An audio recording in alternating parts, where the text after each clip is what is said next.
वंदो सद्गुरु चरण को, करो सुप्रेम प्रणाम। अश्वभरण मंगल करण, धनी श्रीदेव चंद्र जी नाम। श्री प्राणनाथ निज मूलपति, श्री मेहराज सुना। तेज कुंवर श्यामा युगल को, पल पल करो प्रणाम। पिया जी को पल पल करो प्रणाम। दुख सब सुखनो हो गयो, अखंड सुख भोर भयो।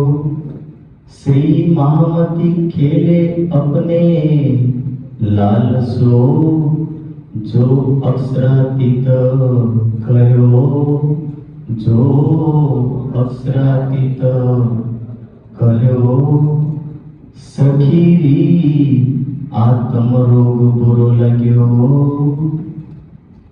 आप धामधनी श्री राज महाराज, पूर्ण ब्रह्म सच्चिदानंद सारे जहां के मालिक, मंच पर आशीन अर्जुन जी महाराज, श्रद्धांजलि स्वरूप में उपस्थित सभी सुंदर साथी और धर्म प्रेमी सज्जनवृंद, शब्द आत्म के एक प्रार्थना स्वरूप सभा और इस सभा का जो मुख्य विषय है, कई बार व्यक्ति अनेक प्रकार से अनेक शास्त्रों को और अनेक चीजों को वो लेकर के चलता है। वास्तविकता ये है कि जब भी कोई भी इस दुनिया के अंदर से व्यक्ति शरीर छोड़ता है तो उसका मुख्य उद्देश्य रहता है कि गरुड़ पुराण। और गरुड़ पुराण का जो ध्येय है, जो जीव के जाने का जो उद्देश्य बताता है, वो यही बताता है कि इस दुनिया के अंदर जो गतिशीलता है जीव की, वो किस तरह होती है। तो वहां पर उन्होंने सबसे पहले 7 नरकों को सामने रखा, जिससे अच्छे अच्छे जीव भी बेचारे भयभीत हो जाए।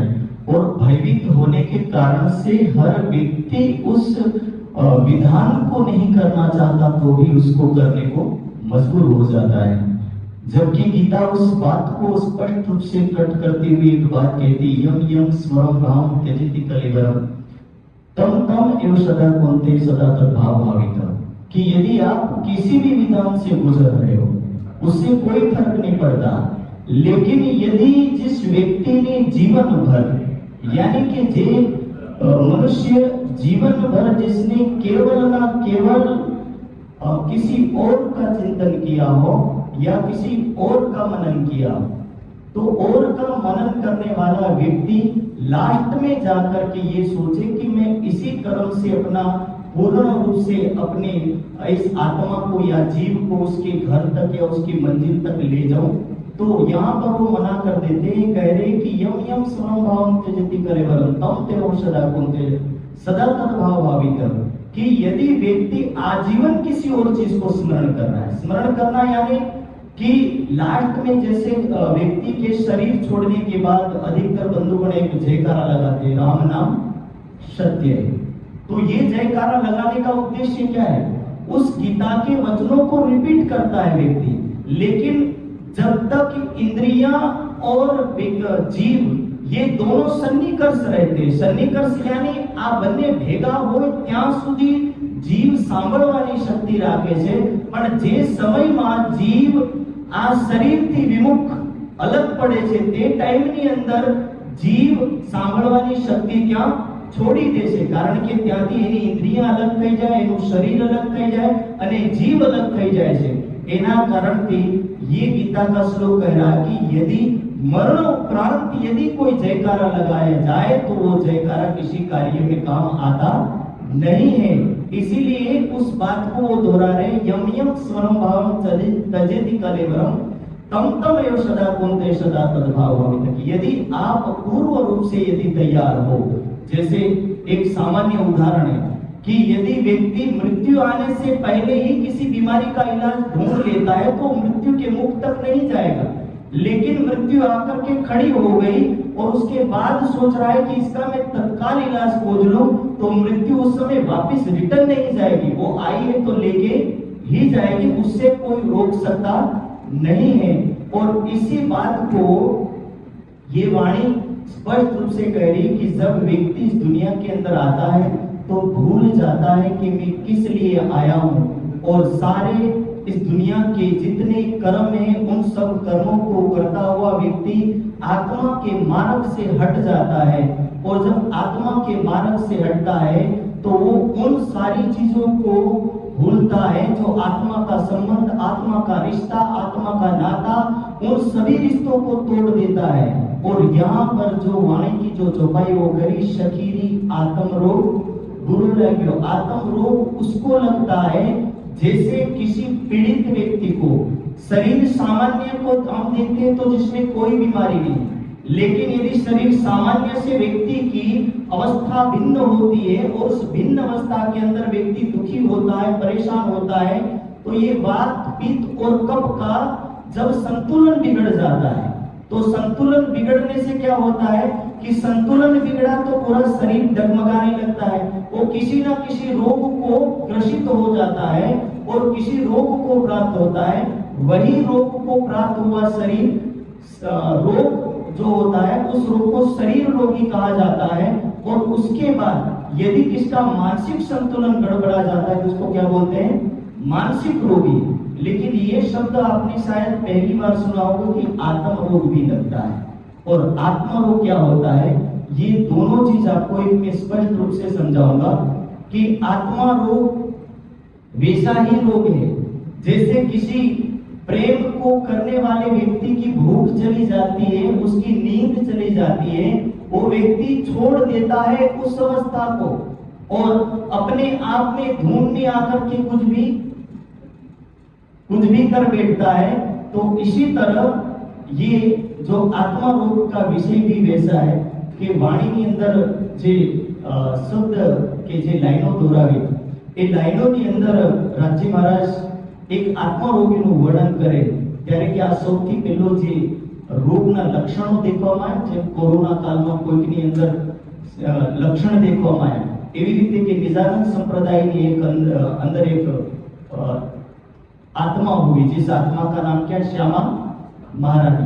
तो સૌથી પહેલા એ શ્યામા મહારાણીની અંદર ત્રણ લક્ષણ જાગૃત થયા, હું કોણ, ક્યાંથી આવ્યો અને મારી આત્માનો માલિક કે મારી આત્માનો ભરતાર कौन છે और मेरा घर कहाँ है। तो ये आत्म रोग के लक्षण है। અને આ આત્મા રોગના જે લક્ષણો છે એનાથી જે આત્મા જોડાય છે એ આત્માને એ લક્ષણોના આધારથી આત્માને એવું લાગે છે કે હવે મારાથી સંસારમાં રહેવાતું નથી અને એ આત્મા ત્યાંથી એક યાત્રા શરૂ કરે છે। એ યાત્રા આત્મા યાત્રા શરૂ થાય એટલે એ આત્મ રોગનો તાત્पर्य कि इस दुनिया में आने के बाद एक आत्मा जब गहरी अवस्था में जाती है और प्रेम के स्वरूप में केवल परमात्मा को स्वीकार करती है, जब आत्मा परमात्मा के अलावा किसी और को नहीं चाहती है तो उस समय ये रोग आत्मा को लग जाता है। और इसीलिए कह रहे या को दारू ना मिले तबीबा कि आ रोगनी दवाई संसारनी अंदर कोई जग्याए नहीं होती। दारू એટલે કે ઘણીવાર એવું નહીં સમજતા કે દારૂનો તાત્पर्य कई प्रकार से है। दारू यानी कि जो विस्फोटक पदार्थ है उसका भी नाम दारू है। और हमारी संस्कृत भाषा के अंदर दारू यानी कि लकड़ी बोला जाता है, ठीक है। और दारू यानी कि यहाँ दवाई भी है। और दारू का चौथा अर्थ है कि जो जिससे पीने के बाद व्यक्ति विचलित हो जाता है, शराब वगैरह, तो वो भी एक दारू के नाम से जाना जाता है। लेकिन यहाँ पर जो विषय है दारू से तात्पर्य है कि औषधि नहीं मिलना, औषधि नहीं मिलना, दवाई नहीं मिलना। उसका कारण इतना है कि इस दुनिया के अंदर जितने भी मार्ग हैं उन सभी मार्गों से जब व्यक्ति गुजरता है तो दुनिया में केवल जो सिद्धांत पाए जाते हैं कि જેટલા પણ સિદ્ધાંતો છે એ સિદ્ધાંતોની અંદર સ્વર્ગ, વૈકુંઠ, નરક આ ત્રણ લોકનું વર્ણન મળશે. કોઈક વ્યક્તિ ભક્તિ કરે તો સ્વર્ગ સુધી, કોઈક વ્યક્તિ ભક્તિ કરે તો વૈકુંઠ સુધી, એનાથી આગળ કોઈ અગ્રસર થતો નથી, કોઈ આગળ નથી જઈ શકતો. એટલા માટે કહે છે કે આ દુનિયાની અંદર આ દુનિયાના દૈવિક શક્તિઓની જે વસ્તુઓ છે કે જ્ઞાન છે એ તમામ જ્ઞાનના માર્ગો અહીંયાથી પ્રાપ્ત થાય છે. પણ સંસારની અંદર પરમાત્માના ઘરની ઓળખ અને પરમાત્માના સ્વરૂપની ઓળખ, પરમાત્માના વિષયને લઈ અને આ દુનિયાની અંદર જ્યારે કોઈ વ્યક્તિ બહાર નીકળ્યો હોય તો બોલે એ વ્યક્તિને એ વિષયને જાણવા માટે શાસ્ત્રોમાં એક અનેક પ્રયાસ કરે છે, તોય છતાં પણ શાસ્ત્રોમાં એ વિષય મળતા નથી, એ વિષયનું જ્ઞાન નથી મળતું. અને ઘણીવાર વ્યક્તિ એવી રીતના સવાલો પણ કરતો હોય છે કે દુનિયાની અંદર તો અનેક શાસ્ત્ર છે અને અનેક શાસ્ત્રોની અંદર જે વાતો લખી છે એ પરબ્રહ્મને લઈને લખી છે, પણ હકીકતની અંદર પરબ્રહ્મ શબ્દ કોઈ भी દૈવિક શક્તિ સાથે જોડી શકાય. પણ હકીકત એ સત્ય છે કે પરબ્રહ્મ શબ્દ જોડવાથી કોઈ દૈવિક શક્તિ પરબ્રહ્મ બની શકે નહીં, કારણ કે પરબ્રહ્મ એક વસ્તુ અલગ છે અને દૈવિક શક્તિ પણ એક અલગ વસ્તુ છે. અને એના કારણથી કે એ જે દારૂ વસ્તુ છે, જે ઔષધિ વસ્તુ છે, અને ઔષધિ અહીંયા જે વર્ણન કરે કે પરમાત્માનો પ્રેમ એ આત્માનો રોગ છે અને એ આત્મા રોગ જે વ્યક્તિને લાગે છે એ વ્યક્તિની આ દુનિયાની અંદર દશા કઈ રીતની હોય, એ વ્યક્તિ આ દુનિયામાં કઈ રીતે રહે, તો એ વ્યક્તિની દશાનું જ્યારે વર્ણન વાણીની અંદર લખ્યું ત્યારે કલશ ગ્રંથની અંદર વિરહા ગત્રે જાને સોઈ જો મિલકે બિછુડી હોય મેરે દુલ્હા, કે ત્યાં વર્ણન લખે છે કે જેવી રીતે એક મછલી પાણીથી જલથી अलग થાય છે અને જલથી अलग થયા પછી એ મછલી પાણી વગર તડપી ઉઠે છે અને એ મછલીને જ્યાં સુધી પાણી પ્રાપ્ત ના થાય ત્યાં સુધી એ મછલી એના જીવનની, એના પ્રાણની છોડવા માટે તૈયાર થઈ જાય છે. એવી રીતે એક આત્મા જે સમય સુધી પરમાત્માને પ્રાપ્ત ના કરી શકે ત્યાં સુધી એ આત્મા આ દુનિયાના બંધનની અંદર, આ દુનિયાના ભવફેરાની અંદર આયા પછી એ આત્મા પરમાત્માના ચિંતન, મનન અને ભક્તિને લઈ અને એટલી વ્યાકુલ અને એટલી વ્યાગ્ર થાય છે કે જેના કારણથી એ આત્મા આ દુનિયાની અંદર એક રોગ જેવી લાગે છે, જેમ એક રોગી વ્યક્તિ હોય એવી લાગે છે. એટલે વાણીની અંદર એ શબ્દોની લઈને ઇન્દ્રાવતીની આત્મે એક કિરંતનની અંદર એક પ્રકરણ કર્યું, तुम समझ के संगत कीजो और बाबा मुझ जैसा दीवाना ना हो, कि यदि आप मेरे साथ संगति ही करना चाहते हो, आप मेरे साथ आना ही चाहते हो तो एक बार समझ के संगत करना. समझ के संगत करने का तात्पर्य है कि आध्यात्मिक लाइफ का जो मार्ग है वैसे देखने में सरल और सीधा है, लेकिन इतना भी सरल और सीधा नहीं है.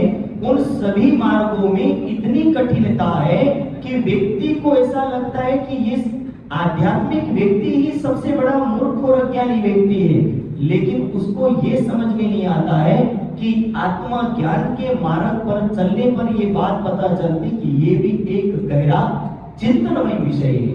और इस गहरे विषय में जो व्यक्ति चलता है या निकल पड़ता है उस विषय को उस व्यक्ति को पता रहता है कि आ रास्ताओं पर चालू અને એ રાસ્તાનું અનુસરણ કરવું કેટલું કઠિન અને કેટલું જટિલ છે. એટલે આ વાણીના જે શબ્દો છે કે યાકો દારૂ ના મિલે તબી, કે આ જે શબ્દ દારૂ ના મળવો એટલે કે ઔષધિ નહીં મળવી.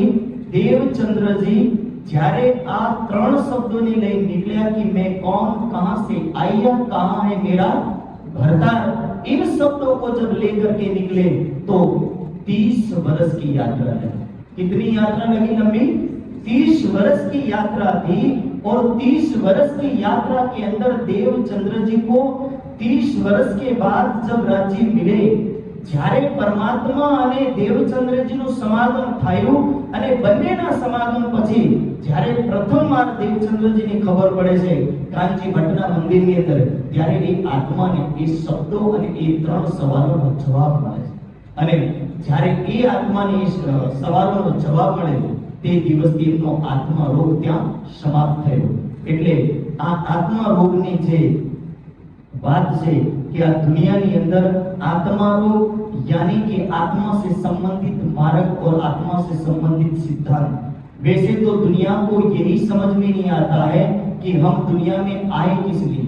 लोग तो केवल शाश्वत सत्य शरीर को समझता है, लेकिन जो हमारे यदि धर्म शास्त्र को देखें तो वो क्या कहते हैं, अनित्यानि शरीराणि विभवो नैव शाश्वतम, कि ये अनित्य शरीर જે તમને દેખાય છે, જે તમારી અગલ બગલમાં છે, જે તમારી ચારો તરફ છે, એ તમામ વસ્તુ અસત્ય છે અને જડમય અને દુઃખમય છે.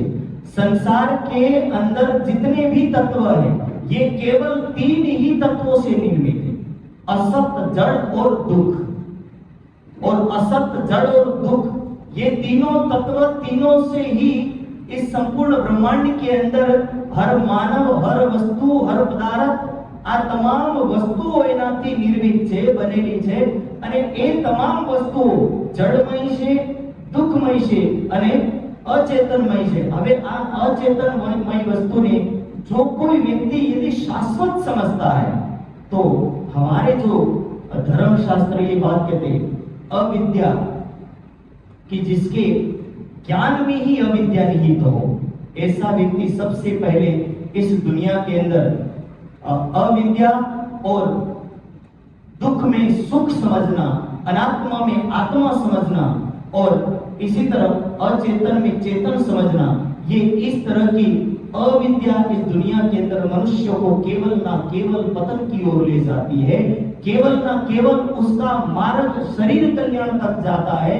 लेकिन यही शरीर कल्याण की भावना व्यक्ति छोड़ करके આજે શરીર સંતું જે જીવન છે, શરીર પૂરતું જે જીવન છે, એ શરીર પૂરતું જીવન એને છોડીને કંઈક આત્મા કલ્યાણના માર્ગ ઉપર નીકળે તો શાયદ ઉસ મનુષ્ય જીવનનું પ્રાપ્ત કરવું અને મનુષ્ય જીવનને ધારણ કર્યા પછી એનું સફળ થવું, એ સાર્થક થવું ત્યાં સિદ્ધ થશે.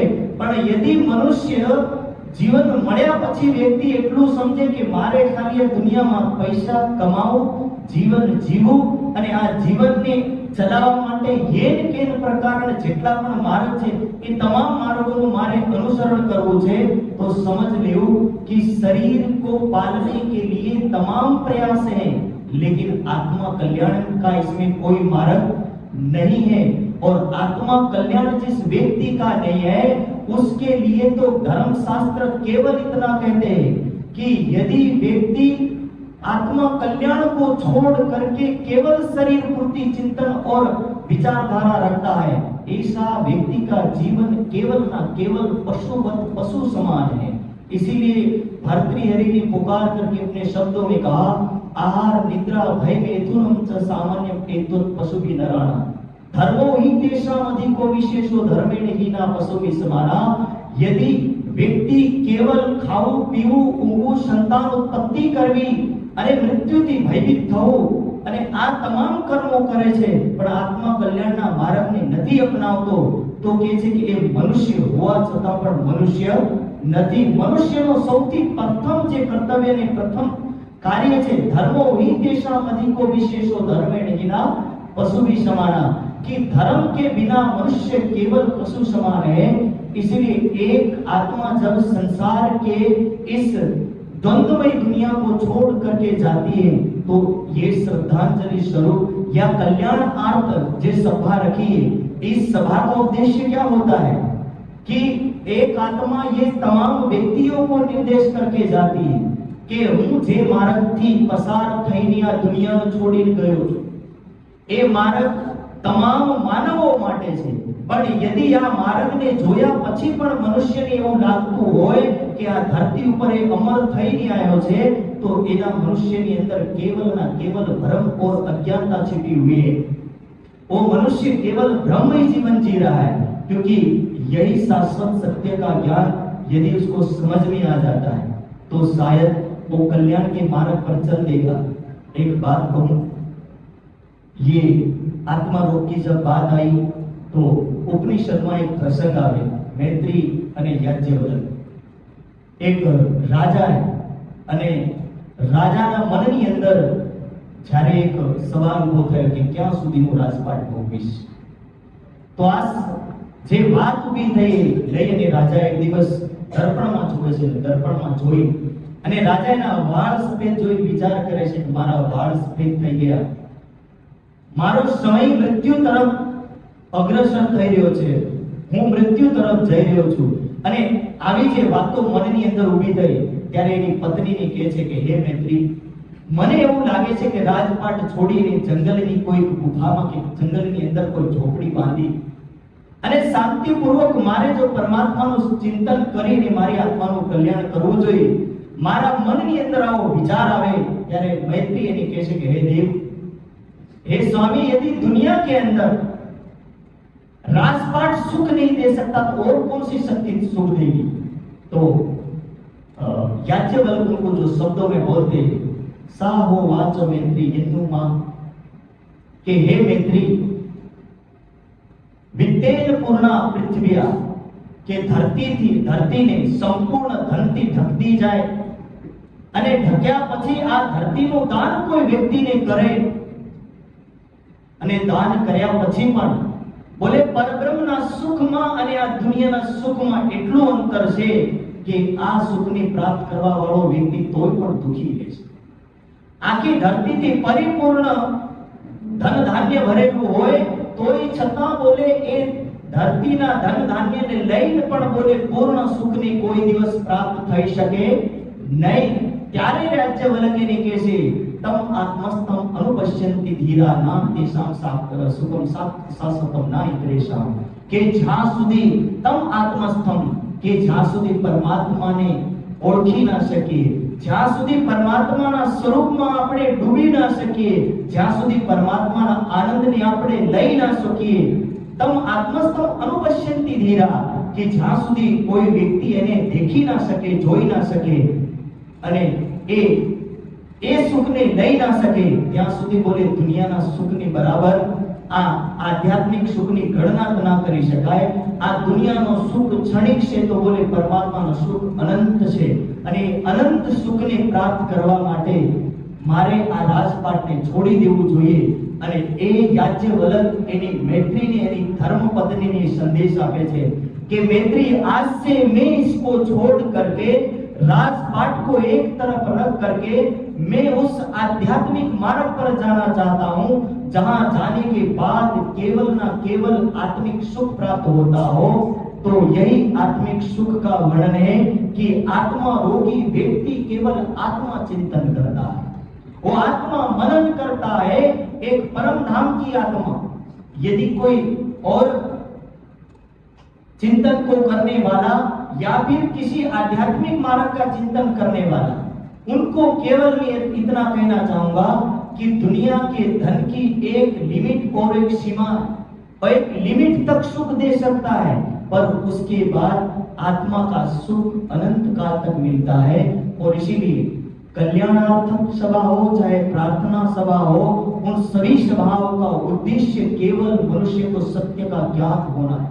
इसीलिए किसी ऋषियों ने लिखा है रोगी नाम या मतिर भवे, के रोगी नाम या मतिर भवे, रोगीओनी बुद्धि केवी होय तो के જ્યારે વધારે થૂ પડતો હોય ને ત્યારે રોગી એક જ ચિંતન કરે, या तो હું સાજો થઈ જાઉં या फिर આ શરીર છૂટી જાય. રોગી નામ या મतिर ભવે. फिर अगला शब्द ये दोहरावे છે સમસાને या મतिर ભવે. સમસાને यानी શોક સભામાં બેઠેલો માનવી અને શમશાન જગામાં બેઠેલો માનવી, આ બંનેની બુદ્ધિ કેવી હોય તો બોલે એની બુદ્ધિમાં એક જ વસ્તુ યાદ આવે, માણસ તો સારો હતો પણ જતો રહ્યો. શું આવે? માણસ તો સારો હતો પણ જતો રહ્યો. બોલે આવી બુદ્ધિ અને આવો વિચાર જો હર માનવની અંદર આવે, सा सर्वदा तिष्ठे चेत कोना मुच्यति बंधना, कि यही बुद्धि टिकी रही तो बोले दुनिया में हर मानव धर्म की राह पर चलना शुरू कर देगा, हर मानव आध्यात्मिक राह के ऊपर चलना शुरू कर देगा और उसी दिन उसका मार्ग कुछ अलग हो जाएगा. और यही मार्ग यदि कुछ और लाइनें दोहराई जाए तो और लाइनें जब वाणी की देखी जाए तो क्या पिया मोहि स्वांत ना आवी ना कछु नहीं नो नीर, જે વાણીની લાઈનો છે આ બ્રહ્મ જ્ઞાનના જે શબ્દો છે, બ્રહ્મ જ્ઞાનના શબ્દો શું કહે છે? પિયા મોહે સ્વાંતના આવી ના કछु નૈનો નીર, કે ઇન્દ્રાવતીની આત્મ જે આત્મા માર્ગ ઉપર ચાલવા વાળી જે આત્મ છે એ આત્મા રોગી છે ને એ આત્માના મનના જ્યારે પ્રેમના ભાવ ફૂટીને બહાર નીકળ્યા ત્યારે એ આત્મા કહે છે પિયા મોહે સ્વાંતના આવી, કે હે પરમાત્મા તારી વગર તો મને ચેન નથી પડતું, હે પરમાત્મા તારી વગર તો હું રહી નથી શકતી. આ એક આત્મા રોગી આત્માનો ભાવ છે અને એ આત્મા રોગી જ્યારે એના ભાવોની પ્રગટ કરે છે ત્યારે સૌથી પ્રથમ જે એની પીડા હતી એ પીડા અપ્સરાના જેલની અંદર એક ઘટના ઘટી થાય કે આધ્યાત્મિક રાહ પર ચાલતી એક આત્મા છે, આત્માનું નામ ઇન્દ્રાવતીની આત્મ છે.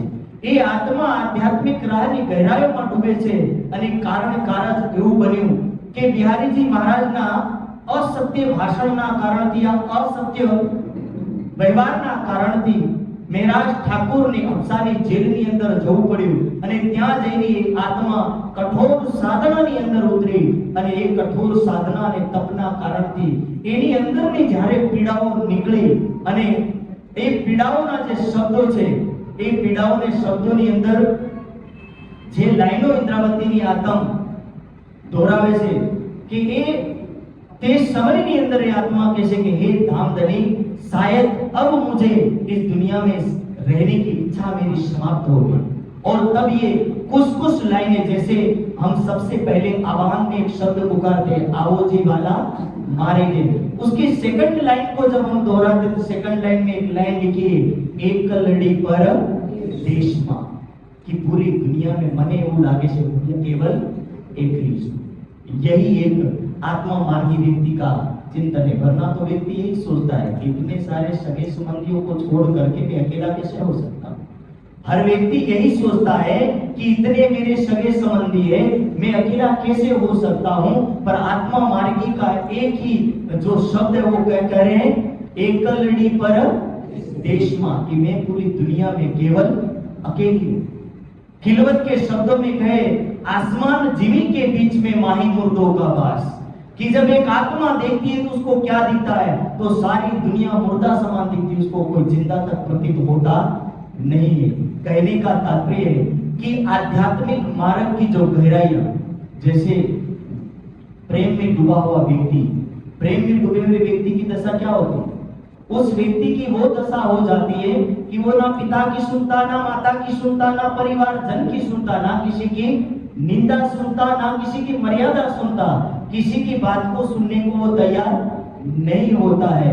और जब नहीं होता है तो उसको ना कुछ दिखता है. उस पीड़ा को केवल वही व्यक्ति समझ पाता है. जैसे प्रेम की गहराई आध्यात्मिक જે ગહેરાઈઓ છે એ ગહેરાઈઓનું यदि વર્ણન સમજવું હોય તો મીરાને સમજવું.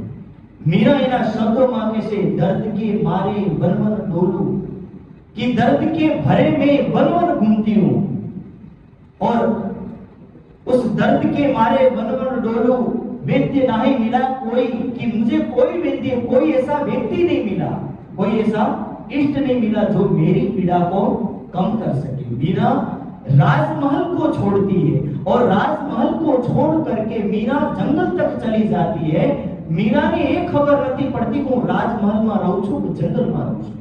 दर्द के मारे में वन वन डोलूं, वेद्य नहीं मिला कोई, कि मुझे इसलिए वेद्य नहीं मिला.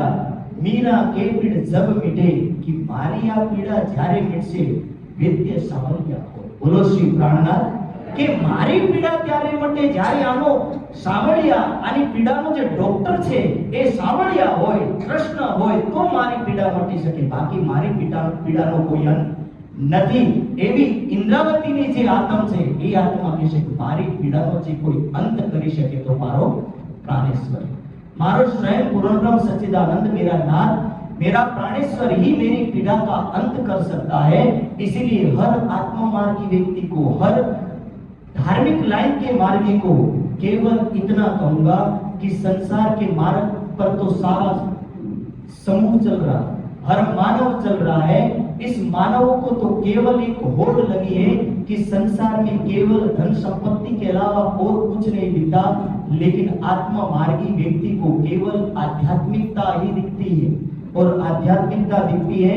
इसीलिए ये कह रहे हैं कि सखीरी आत्म रोग गुरु लाग्यो याको दारू ना मिले तभी तभी यानी आनो व्यक्ति कोई जगह नहीं મળતો 14 भवन में ना पाइए। अब ध्यान पूर्वक सुना कि 14 भवन में ना पाइए।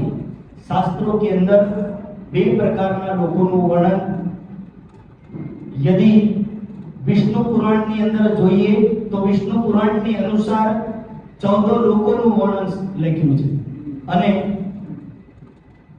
વેદોની અનુસાર જોઈએ तो वेद ने कहा रोहिता द्यावा पृथ्वी अद्रिहन तेन स्वस्तवितम तेन नाक तेन अंतरिक्षम विमिता रजांसी कि जिसने अंतरिक्ष द्वीप और पृथ्वी लोक का सृजन किया हो ऐसा वो परमात्मा।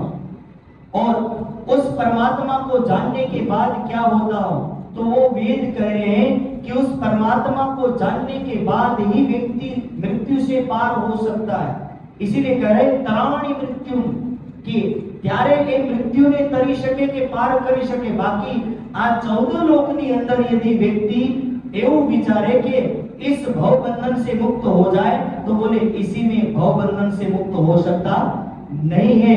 इसलिए दो प्रकार के लोकों का वर्णन और यही जो बात कही वो शास्त्रों के अनुसार 14 भवन में ना पाइए कि विष्णु पुराण के अनुसार 14 भवन का वर्णन लिखा है, जबकि शास्त्र और इस दुनिया की वास्तविकता को समझते हैं तो नीचे के जितने भी लोग हैं ये सारे के सारे लोग केवल पृथ्वी पर ही पाए जाते हैं और पृथ्वी के अलावा ऊपर के जो सूक्ष्म लोग हैं जिनको 6 लोग सूक्ष्म कहे जाते हैं, जिसमें वैकुंठ लोग, पितर लोग, भुवर लोग, और स्वर्ग लोग, ये सारे लोग जो है वो सूक्ष्म पाए जाते हैं। तो यहीं पर ही पृथ्वी पर ही इन 14 लोगों का वर्णित किया गया है। लेकिन विष्णु पुराण के अनुसार स्टेप बाय स्टेप वर्णन किया है। लेकिन वास्तविकता यदि देखी जाए तो जो 14 लोगों का वर्णन कैसे पाया तो पाताल लोक की जब बात कही गई तो महाभारत के अंदर एक प्रसंग आवे छे। प्रसंगनी अंदर જ્યારે અર્જુન સંપૂર્ણ દેશ ભ્રમણ માટે નીકળે ત્યારે કઈ વિદેશોમાં ફરતા ફરતા એ પાતાળ દેશમાં જાય છે। પાતાળ દેશનો તાત્પર્ય કે વર્તમાન ટાઈમમાં જેને અમેરિકા કહેવામાં આવે અને એ પાતાળી લોક કરીને વર્ણન કરવાનો તાત્પર્ય ઉદ્દેશ્ય કે હિમાલયથી લગતા જે કઈ લોકો છે કે જે કઈ એરિયો છે એને મધ્ય એરિયા કરીને વર્ણન કર્યું અને हिमालय की જેટલા ધીરે ધીરે નીચે થતા જાય છે એ એરિયાઓને ધીરે ધીરે પાદસ્ય તલે લોકસો પાતાલ કે હિમાલય થી નીચે નીચે જેટલા પણ એરિયા છે એ પાતાળી લોક કરીને વર્ણન કરવામાં આવ્યા। તો એ પાતાળી લોકની અંદર ત્યાં અર્જુનના જે વિવાહ થાય નાગ કન્યા ઉલોકી જોડે तो विचार करने वाली ये बात है कि अर्जुन ही एक इस धरती पर जन्म लेने वाला व्यक्ति है और जब धरती पर जन्म लिया है तो धरती को फाड़ करके तो नीचे गए नहीं होंगे, गए तो धरती के ऊपर ही होंगे। और जब युद्ध की बात आती है तो वहां की सेना भी आती है तो नीचे के लोगों से ऊपर सेना कदापि आती नहीं है। कहने का उद्देश्य मेरा ये है कि पाताल धरती पर ही माना जाएगा पर हिमालय को लेकर के इस नीचे वाले एरियो को पाताली लोग कहते हैं। और इसी तरह 14 भवन भी ना पाइए कि इस तरह ये 14 भवन का जो वर्णन लिखा है सो हुआ हाथ हबीबा कि वह किसके हाथ में हुआ कि जो इसका इलाज कर सके वो केवल परमात्मा कर सकता है और कोई नहीं कर सकता है। आत्म रोग कासो कहिए। अब अगले शब्दों में कह रहे कि आत्मा रोग किसे कहिए तो कह रहे जिन पिट दई पर आत्मा। पर आत्मा का तात्पर्य कि इस आत्मा का जो मूल है वो कहाँ है? परम धाम के अंदर। और परम धाम के अंदर जो मूल है जिनको हम निजानंद संप्रदाय के अनुसार क्या कहते हैं? पर आत्म। तो कह रहे हैं कि जिन पिट दई पर आत्म यदि हम अपनी सरल भाषा में समझे तो सरल भाषा में केवल मैं इतना कहूंगा कि जे व्यक्ति परमात्मा ने छोड़ी અને આ દુનિયાના તમામ કાર્યોને કરે છે પણ પરમાત્મા તરફ નથી જોતો એ વ્યક્તિને પણ એક પ્રકારથી પીઠ દઈ પર આત્મ પીઠ દેખાડવું એટલે ભૂલી જવું સીધા સાદા શબ્દ એક મુહાવરો છે પીઠ દેખાડવી એટલે भूली जવું જેને छोड़ी देવું और यही बात यहाँ कह रही है कि दुनिया के अंदर व्यक्ति आ तो जाता है लेकिन जाने का नाम लेता नहीं है।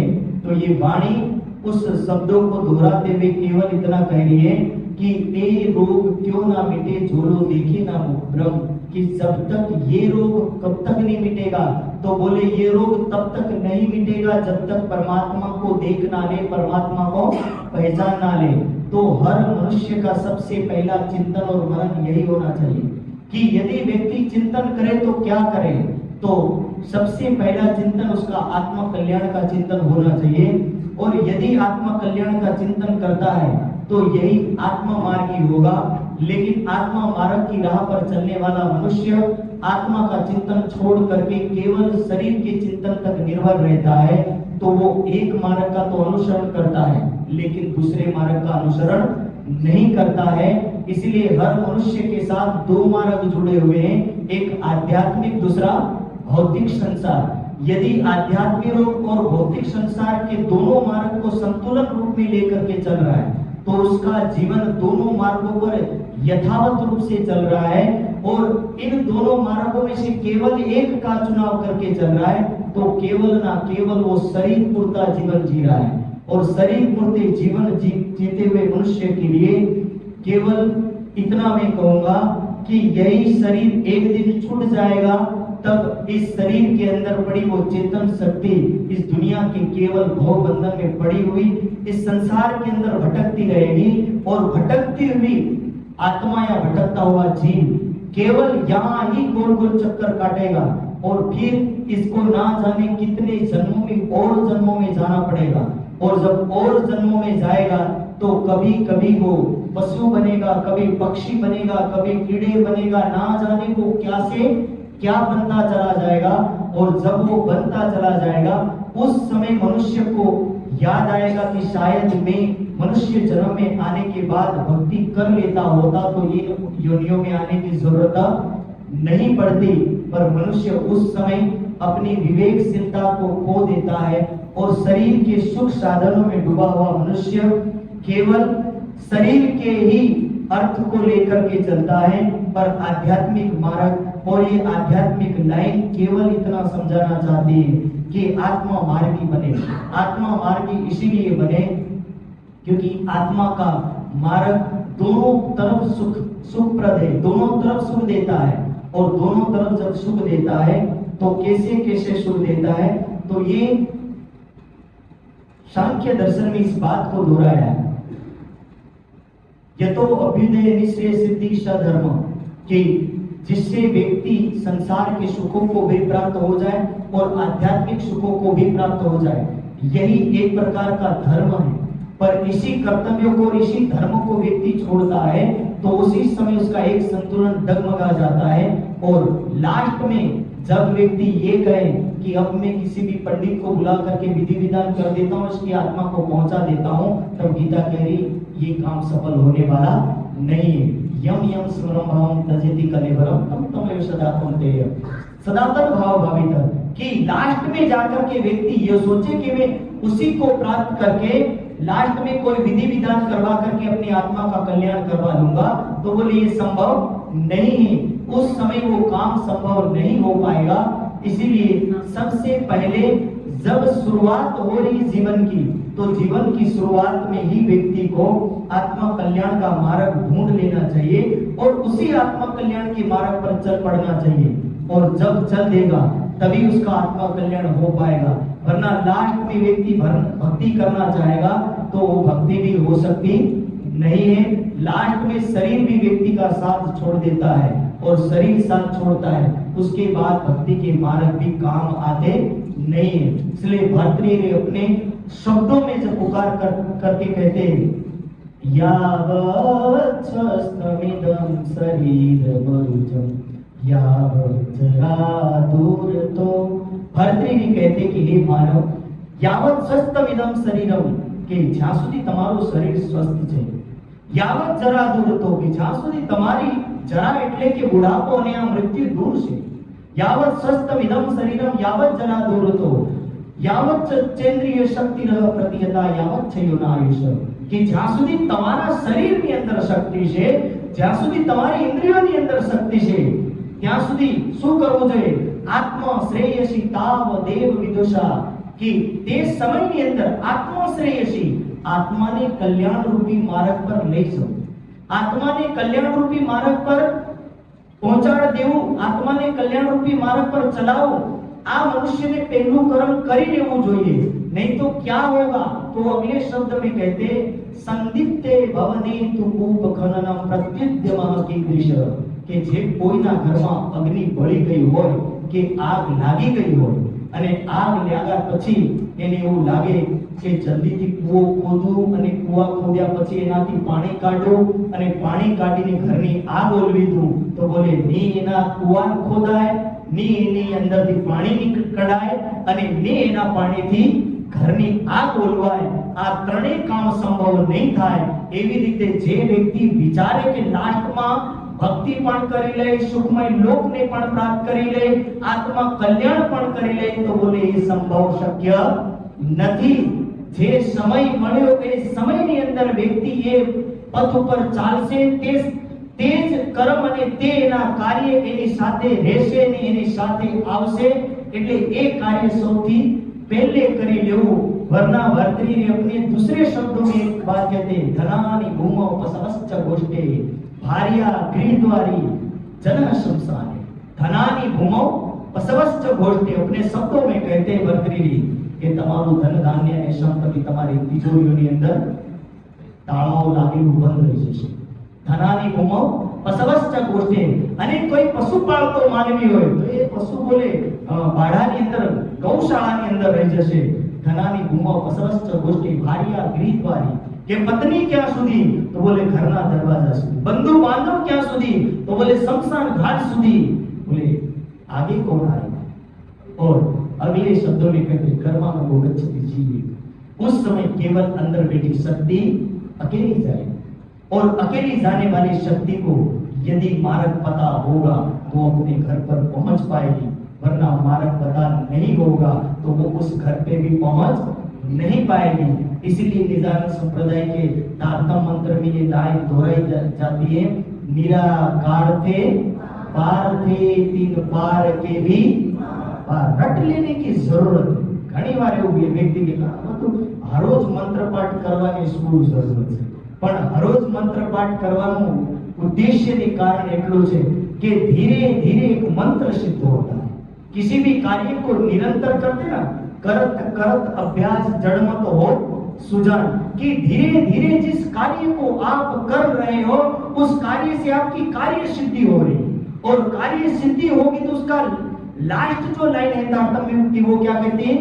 आयो अनंत, दोहराई आयो अनंत अखंड घर को श्री अक्षराती भरतार.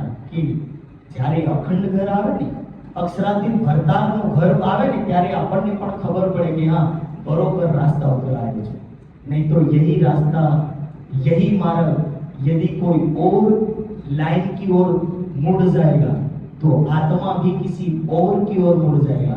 इसीलिए एक चिंतन, एक मनन, आत्मा कल्याण का सबसे सर्वप्रथम चिंतन कि मैं और मेरा परमात्मा. मैं तो केवल दो ही शब्दों को लोगों को कहता हूं, आत्मा सो, लाइन दोहराई, आत्मा सो परमात्मा. की आत्मा किसका अंग है? परमात्मा का अंग है. सूर्य की किरणों को यदि कोई व्यक्ति ये कल्पना करे कि इस किरणों को मैं चंद्रमा के साथ ज्वाइंट कर दूं, तो ये बोले शक्य नहीं है. सूर्य की किरणें सूर्य के साथ अच्छी लगती है, और चंद्रमा की चांदनी शीतलता चंद्रमा के साथ अच्छी लगती है. सूर्य और चंद्रमा इन दोनों का जो स्त्री स्वरूप है, जो शीतलता और किरणें, ये दोनों परस्परस नहीं जा सकती. किरणें किरणों की जगह शोभायमान है, और शीतलता रोशनी की जगह शोभायमान है. इसीलिए आत्मा को हर किसी के यहाँ आप छोड़ आओगे तो इस आत्मा का कल्याण संभव नहीं है। ये आत्मा यदि 33 करोड़ देवी देवताओं में बढ़ जाएगी तो ये आत्मा बेचारी किस घर जाएगी इसको ये भी पता नहीं है।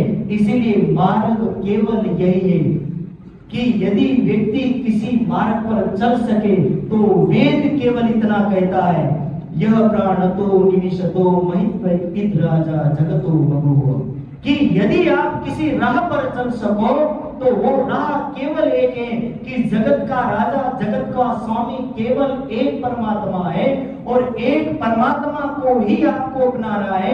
यदि आप एक परमात्मा को अपना लिए तो यही आपका आत्मा सो परमात्मा, आत्मा सो परमात्मा, यही ऋषि मुनियों की परंपरा है और उसी परंपराओं का आप सनातन का निर्वहन कर रहे हो। और जिस दिन आपने ये कर लिया तो समझ लीजिए कि आपकी आत्मा आपके घर पर पहुंच जाएगी। पर इसी आत्मा को अनेक मार्ग का दर्शन करवाओगे, अनेक मार्गों पे ले जाओगे तो वो अपने घर को भी भूल जाएगी। कई बार व्यक्ति ये पूछता है कि दैविक शक्ति और परमात्मा शक्ति ये दोनों को हम एक समझे या अलग समझे, तो मैं तो केवल इतना कहता हूं, एक सृष्टि का सर्जन करता है और एक सृष्टि के अंदर सहायक है। दोनों शक्तियां जरूरी है। एक चलाने के लिए बनी शक्तियां हैं और एक बनाने वाली शक्ति है। इसीलिए इस दुनिया के अंदर जितनी भी दैविक शक्तियों का नाम लिया जाता है इस सृष्टि को चलाने में सहायक है। जैसे कई बार कहते हैं ना कि यदि ये पारायण नहीं होता और यदि आप हवन करवाते तो वो क्या कहते हैं, वो यही कहते हो अग्ने स्वाहा इदम अग्ने इदम नमः, कि हे मनुष्य अग्निदेव को आप समर्पित हो, हे मनुष्य इस अग्निदेव को नमन करो, हे मनुष्य आप अपने आप को अग्निदेव को अर्पित करो। यही एक वहां मंत्र पाठ पढ़ाया जाता। पर हमारी वाणी क्या कह रही कि यदि आपको उस परमात्मा को प्राप्त करना है तो वही वेद के मंत्र में सबसे पहले जो स्तुति मंत्र होते हैं और हवन के सबसे पहले स्तुति मंत्र जो वैदिक मंत्रों में जो बोला जाता है तो वहां वो यही कहते हैं, हिरण्यगर्भ समगर्भताग्रे भूतस्य जातः पतिरेक आसीत्, कि समस्त आत्माओं का पति केवल एक आसीत्, एक ही है। और जब एक ही है तो फिर अन्य क्या है, तो बोले अन्य वहां पर वो ये कह रहे हैं कि अन्य जितने भी देव हैं ये सारे देव सृष्टि के चलाने में सहायक देव हैं। और इसीलिए जो सृष्टि के चलाने के लिए आए हैं उनको सृष्टि चलाने दीजिए, पर आपकी आत्मा उस परमात्मा का अंग है, इस आत्मा को परमात्मा के साथ जोड़ दीजिए। यही हमारा कर्तव्य है। सूर्य देव, चंद्र देव, वायु देव, अग्नि देव, पृथ्वी माता, ये सभी दैविक शक्तियां मानी जाती हैं। पर वेद में इनको जड़ देव के नाम से भी कहा गया है और इन्हीं जड़ देवों को सम्मान पूर्वक मानना चाहिए। पर आत्मा का कल्याण केवल परमात्मा के चरणों में ही करना चाहिए। इसीलिए इन आत्मा कल्याण के मार्ग के लिए वेद ने स्पष्ट रूप से कह दिया कि यदि आप किसी मार्ग पर चल सकते हो तो बोले हिरण्यगर्भ जब से संसार बना और ये संसार लय को प्राप्त होगा तब तक का पति एक आसीत्, पति केवल आत्मा का प्राणेश्वर केवल एक ही है और उस एक की उपासना करो तो निश्चित रूप से आप इस आत्मा कल्याण के मार्ग पर जा सकते हो, चल सकते हो। इसीलिए ये आत्मा कल्याण का जो मार्ग था और उस आत्मा कल्याण के जो शब्द उठ रहे थे कि आत्मा रोग किसे बोलते हैं, तो परमात्मा को प्राप्त करने की जो इच्छा है वो ही एक प्रकार का आत्मा रोग है। और जिन व्यक्तियों को ये लग जाता है बोले वो तमाम संसार को एक तरफ छोड़ देता है और वो केवल क्या देखता है कि केवल वो परमात्मा को देखता है। इसीलिए वाणी के शब्दों में जो वाणी लिखा, लगी वाली कछु और ना देखे पिंड ब्रह्मांड वाको हेरी नाही, कि उसको केवल एक की लगन लगी है और उसी लगन को वो निभाता। कि वो लगन क्या लगी है, तो परमात्मा के अलावा किसी और की लगन उसको नहीं लगी। लगी वाली कछु और ना देखे पिंड ब्रह्मांड वाको हेरी नाही, कि वो ब्रह्मांड के तत्वों को नहीं, ब्रह्मांड को नहीं, केवल परमात्मा को ही चाहता है, परमात्मा के मनन चिंतन में डूबा रहता है। और वही जब उसके हृदय में आ जाता है तो इसीलिए एक अक्षरातीत के ध्यान में, साधना में डूब करके अपने आत्मा कल्याण को कर पाता है। इसलिए सदगत आत्म हमारे बीच से शरीर छोड़ करके भले गए, लेकिन आप सभी जानते हैं कि एक आत्मा जब शरीर छोड़ती है तो वो कहाँ जाती है? अक्षरातीत के चरणों में। कई बार व्यक्ति ये सोचता है कि आत्मा जा पाएगी या नहीं जा पाएगी। निजानंद संप्रदाय का सिद्धांत तो यही कहते हैं, आत्मा त्रिगुण बंधन से परे है, और जब त्रिगुणातीत है, तीन गुणों के बंधन में नहीं है, प्रकृति बंधन से परे है, इसलिए ये आत्मा परमात्मा के सानिध्य में ही रहेगी, और परमात्मा जहाँ होगा वहां उस आत्मा का वास होगा। इसलिए परमात्मा का सानिध्य उस आत्मा को प्राप्त होता है। कर्म बंधन में केवल जीव आता है, और जीव भी कर्म बंधन में तब तक है जब तक वो परमात्मा की भक्ति नहीं करता है। पर जिस दिन उसने परमात्मा की भक्ति करना शुरू कर दिया तो समझ लीजिए उस दिन से वो कर्म बंधन से वो भी मुक्त हो जाएगा। जिसको वाणी के शब्दों में कहा, प्रगति पसरी दया प्रगति दया, काटे दुनी के कर्म जा, कि पसरी दया प्रगटे दया, कि इस दुनिया के अंदर अक्षरातीत की कृपा और अक्षरातीत जो दया का सागर आया है, उस दया के सागर से क्या होगा? तो काटे दुनिया के कर्म जा, कि दुनिया के कर्म जा उससे कट जाएंगे। कई बार व्यक्ति ये सोचे कि ये तो केवल आपका सिद्धांत है, हमारा ही सिद्धांत नहीं, ये उपनिषद और वेदों का भी सिद्धांत है। वेदों ने भी इस बात को दोहरा दिया था, विद्यन्ते हृदय ग्रंथि छिद्यन्ते सर्व संशया क्षीयन्ते चास्य कर्माणि तस्मिन् दृष्टे परावरे, कि जिसने अपने हृदय में परमात्मा को बिठा लिया है, दुनिया का कोई कर्म उसको नड़ सकता नहीं है, दुनिया का कोई कर्म उसको बंधन में बांध नहीं सकता। क्षीयन्ते चास्य कर्माणि, ऐसे व्यक्ति के बुरे कर्म, कुकर्म, पूर्व जन्मों के कर्म, सारे कर्म कट करके वो केवल तस्मिन् दृष्टे परावरे, कि वो इस भव सागर से छूट करके परमात्मा के घर तक जाने के योग्य बन जाता है। ये उपनिषद का सिद्धांत है। तो कहने का मेरा उद्देश्य यही था कि हर बंधुगण हर सुंदर सा केवल अपनी आत्मा कल्याण के लिए चिंतन करें। शरीर और आत्मा ये दोनों मार्ग हैं, और दोनों मार्गों में हम जब समतुल रखेंगे, दोनों को समान अवस्था में रखेंगे, तो यहाँ से मनुष्य जीवन की यात्रा शुरू होती है। एक रहेगा और एक छूट जाएगा तो आत्मा मार्ग बंद पड़ा रहेगा और शरीर मार्ग चलता रहेगा। लेकिन आत्मा मार्ग की गति शुरू होती है कहां से?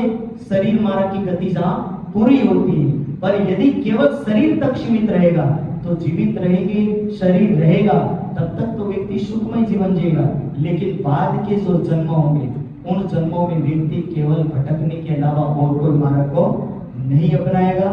तो श्रद्धांजलि स्वरूप में उस पुण्यात्मा को, उस महान आत्मा को मैं प्रार्थना स्वरूप में राज्य महाराज से यही कहूंगा कि सदगत आत्मा हमारे मध्य से शरीर छोड़ करके आई। हे परमात्मा, हे अनंत सुख के दाता, हे परमात्मा, आप उसको अनंत सुख प्रदान करें ताकि वो आपके अनंत सुखों का रसास्वादन कर सके, और दुनिया में जितने व्यक्ति हैं उनके हृदय में आपका वास हो।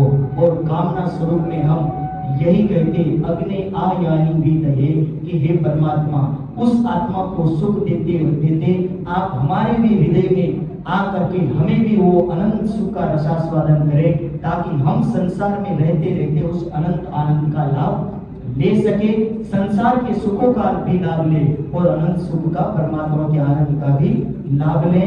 तो इन्हीं के साथ मैं अपनी वाणी को विराम देता हूँ, मेरा समय भी यहीं पर पूर्ण होता है। बोलो श्री प्राणनाथ।